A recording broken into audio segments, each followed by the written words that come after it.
I'm new to AI art and I want to learn. Where should I start? This is one of the most common questions from beginners in Facebook groups.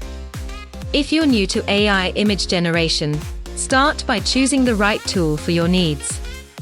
I recommend trying free solutions first, such as Bing, Firefly, Leonardo, or Tengo AI.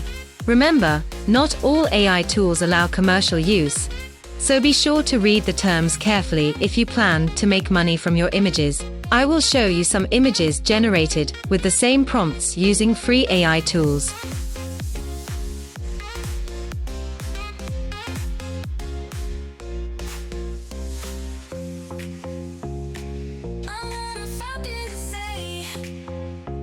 Second step, learn how to prompt the AI you choose.